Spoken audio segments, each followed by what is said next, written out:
바로 위협 사격 안 하고 바로 조준 사격을 했냐. 박은자 사건을 봤을 때. 근데 여기에서는 지금 그 내용이 나온다는 겁니다. 안녕하세요. 오늘도 대한민국의 영원한 여군 장교이고 싶은 김정아입니다. 충성! 오늘도 김정아TV 시청해주시고 구독해주시는 시청자분들 진심으로 감사합니다. 김정아TV 구독, 좋아요, 알람, 댓글 주신 분들께도 진심으로 감사합니다. 김정아TV 해외에서 시청해주시는 외국인분들 영어 자막이 안 된다고 저한테 들어와서 많은 글을 남기셨는데 너무 죄송합니다. 영어 자막을 하는 데는 솔직히 한계가 있습니다. 영어 자막에 자동 번역 기능이 있던데 그 자동 번역 기능으로 꼭 영어 자막으로 이렇게 좀 시청해 주시면 감사하겠고, 유튜브의 자동 설정 영어 자막을 꼭 한번 잘 활용해 봐 주시기 바랍니다. 영어 자막을 하는 데는 저한테는 솔직히 경제적으로나 솔직히 그게 현실을 옮기자면 좀 너무나도 많은 시간이 필요한 것 같아요. 누가 좀 도와줬으면 좋겠는데 지금 다 도움 받으려니까 그것도 다 돈이고, 예, 세상에 공짜가 어디 있겠습니까?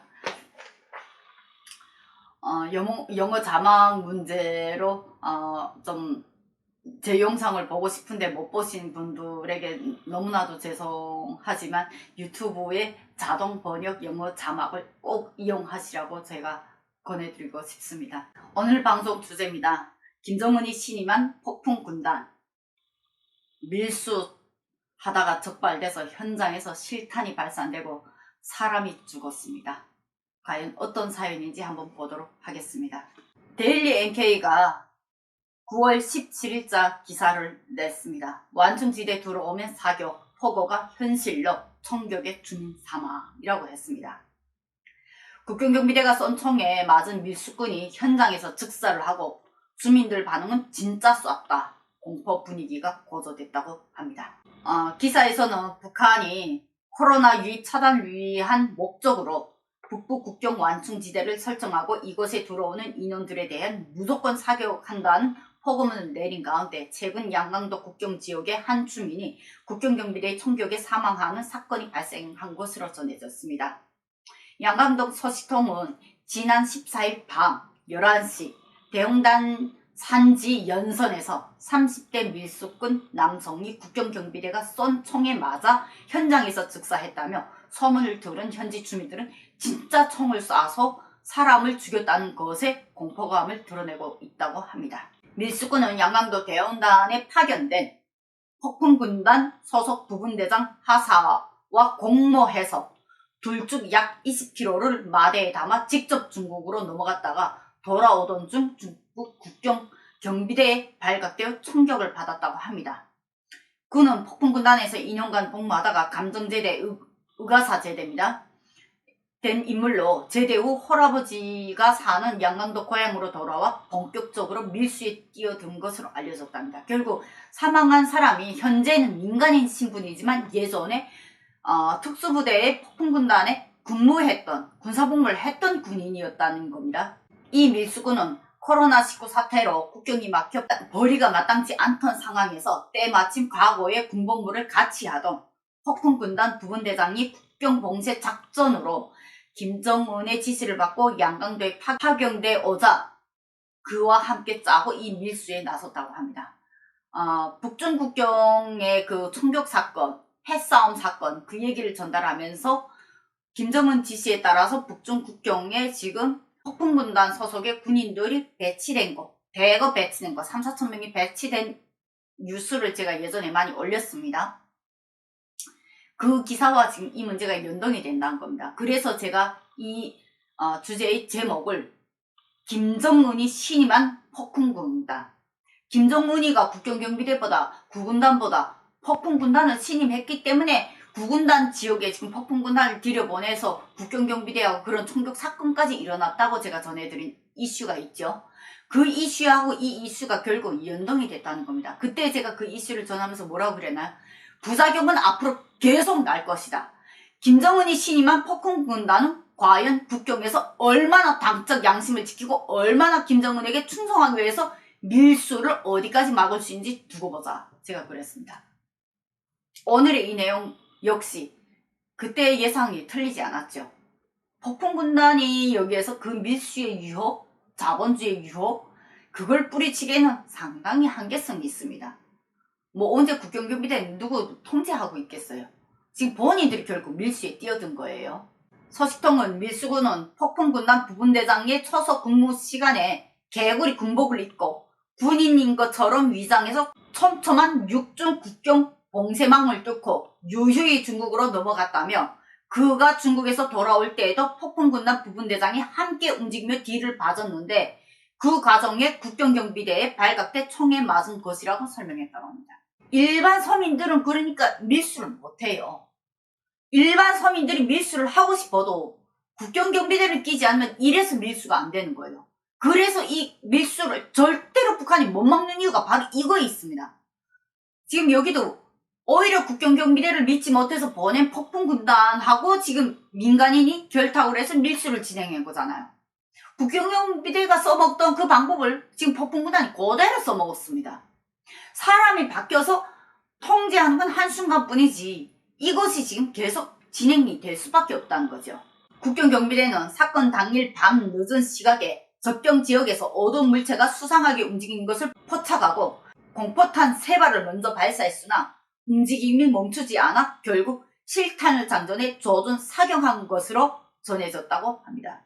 이에 위장 군복을 입던 밀수꾼은 국경경비대 쏜 총에 맞아 즉사를 했고 그 자리에 함께 있던 폭풍군단 부분대장은 왼쪽 허벅지에 관통상을 입은 채로 현장에서 체포됐다고 합니다. 여기에서 공포탄 3발이라 했는데 이걸 전해준 분들이 아마 군 실정을 잘 모르는 분인 것 같습니다. 야간에는 공탄을 사용 안 하고 실탄을 사용합니다. 그런데 사격에 규정이 있습니다.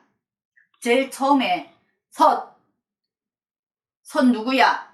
안 서면 쏜다 라고 구두로 경고를 합니다.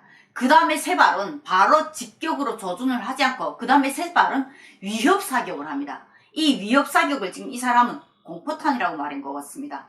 위협사격이란 건 목표물에 조준을 안 하고 그 주변에 접근을 하지 못하게끔 발 앞이라든가 그 주변에 헛발을 무조건 3발을 쏴서 접근하는 적이 움직이지 못하게 접근하는 물체가 움직이지 못하게 일단 위협사격을 하는 것이 사격의 기준입니다. 이거는 국경경비대나 잠복초소나 모든 데 다 똑같습니다. 먼저고 선 누구야? 안 서면 쏜다. 그 다음에 위협사격 3발입니다. 우리 모두 기억하시죠? 박양자 사건, 금강산 그 관광객 저격 사건. 그거 해양경비대가 쏜 거거든요. 이여순 군인이. 그 문제를 왜 고의적인 사살로 보냐면 원래 경비대의 규정이 원래 그렇습니다. 선 누구야? 안 서면 쏜다. 그 다음에 바로 조준해서 쏘지 않고 그 주변에다 실탄 사격 3발은 주변 위협 사격이라는 게 있습니다. 위협 사격한 다음에 그래도 말 안 들으면 조준해서 쏘는 겁니다. 근데 박광자 씨는 그냥 2발에 바로 즉사했잖아요. 한 발은 안 맞고 그 다음 2발에 바로 즉사를 한 거잖아요. 그렇기 때문에 위협 사격을 선 누구에 안 서면 쏜다라고 첫 발에 이 사람이 돌아서 뛴 걸로 우리는 얘기를 들었거든요. 그런데 이 사람은 그때 2발인가 3발에 바로 즉사를 했습니다. 그래서 이거는 고의적인 사살이었다. 의도적인 사살이었다. 이렇게 저는 그때 한국에 와서 그 사건을 들었을 때 저는 그렇게 판단을 했습니다. 여기서 보십시오. 그때 제가 그 얘기를 했거든요. 3발은 분명히 위협사격을 하게 되어 있다. 근데 왜 3발을 위협사격 안 하고 바로 조준사격을 했냐. 박응자 사건을 봤을 때. 근데 여기에서는 지금 그 내용이 나온다는 겁니다. 그게 바로 공포탄 3발을 먼저 발사했으나 이게 공포탄이 아니라 위협사격 3발을 발사했는데 물체가 계속 움직입니다. 위협사격 3발을 발사하면 웬만한 물체는 스톱합니다. 그 자리에서 멈춰서야 됩니다. 근데 얘는 무슨 배짱을 너네 설마 쏘겠냐? 그래도 넘어오니 우리 사람인 거 알겠는데 이 배짱이 온 것 같아요. 폭풍군단 친구들이었으니까. 그러니까 그래도 계속 움직이니까 결국 조준해서 싼 겁니다. 그래서 한 명이 즉사하고 한 명은 관통상을 입은 거죠. 이 문제에 대해서는 제가 사리원에서 그때 탄약장코에 여자들이 근무 선다고 우습게 여기면서 접근하는 그 같은 대대 분대장이 강스 왔다가 저희 처소에 접근하는 건 내가 안 서면 쏜다 했더니 얘네가 계속 다가가는 걸 그때도 저는 공중에다가 두 발을 쐈습니다. 위협 사격으로. 공중에 한 발 쏘고 한 발은 너네 앞에다 쏜다. 이래서 공중에다 두 발 쏘고 한 발은 진짜 걔네 발 앞에다 쏠라 하니까 걔네 그때야 주저앉고 뒤로 도망갔던 거예요. 이게 북한군의 북한 전체에서 위협 사격이라는 과정이 반드시 있습니다. 어쩌다 보니까 갑자기 박양자 사건이 나왔는데 그 부분을 좀 알고 이 기사를 봐줬으면 좋겠습니다. 결국 이번 일로 국가보위성과 군보위국 간의 신경전이 일기도 했다고 소식통이 전했습니다. 보위성은 국경에서 벌어진 일이니 자신들이 취급하겠다 하고 군보위국은 폭풍군단 소속 군인이 연루된 일이니 자신들이 처리하겠다고 나섰습니다. 폭풍군단이 과오를 저지르거나 뭔가는 사건이 터졌을 때 이거는 군의 자존심을 건드린 문제거든요. 아마 이 문제가 상당히 심각하게 흘러갈 겁니다. 사건 조사 중인 보위성은 사망한 미수군이 짐에 있는 중국 동가 가정집에서 사용한 것으로 보이는 중고 노트북 한 대, 새 옷가지와 신발들이 담겨져 있던 점을 미뤄봐 그가 밀수하러 중국으로 넘어갔다가 일반 가정집을 털어 물건을 훔쳐온 것으로 파악하고 있다는 게 소식통이 또 이야기를 합니다. 한편 보위성은 사격을 지시한 국경경비대 분대장과 직접 총을 쏜 국경경비대 하급 병사에게 구두감사를 내렸으며 코로나 사태가 잠잠해지면 동계훈련 전에 포상휴가를 보내준 것으로 이들을 치하했다고 합니다. 이 가운데 주민들은 쏘겠다고 포고가 그냥 엄포인 줄 알았는데 진짜 쐈다. 군대의 총알이 인민을 겨누다니 너무 무섭고 사지가 떨린다 등의 반응을 보였다고 합니다. 솔직히 민간인을 이렇게 사살한 거는 뭐 많진 않았죠. 직접 민간인들을 이렇게 사살해서 이런 공포를 주는 거는 아마 김정은 공포정치에 이제는 진짜 실탄을 쏴도 된다라는 실제 지시가 내려진 것이 거진 이제는 현실화됐다는 걸 우리가 의미하겠죠. 이 밖에 소식통은 주민들은 9월과 10월에 들쭉, 잣, 약초 등을 팔아넘겨 1년 동안 생활 자금을 마련해야 하는데 지금 국경 분위기가 살벌해 밀수할 엄두조차 내지 못한다면서 이번 겨울에 어떻게 나냐고 내년에는 무엇을 먹고 살아야 하냐고 한숨을 짓기도 한다고 합니다.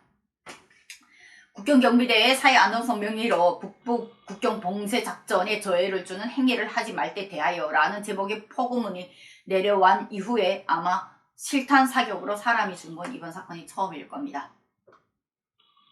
김정은이 그렇게 신임해서 국경경비대를 못 믿어서 구군단을 못 믿어서 보낸 특수부대, 폭풍군단, 북한 군의 자존심, 그 군인들이 이제는 밀수에 동참하기 시작했습니다.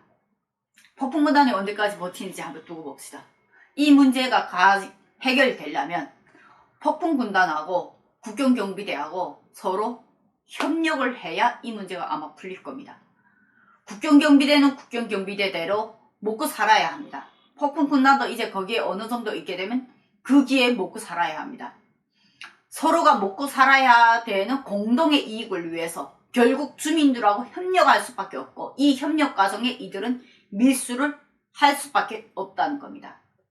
아마도 지금 들켜서 그렇지 안 들키는 밀수가 아마도 지금도 서서하게 일어나고 있다고 저는 믿습니다.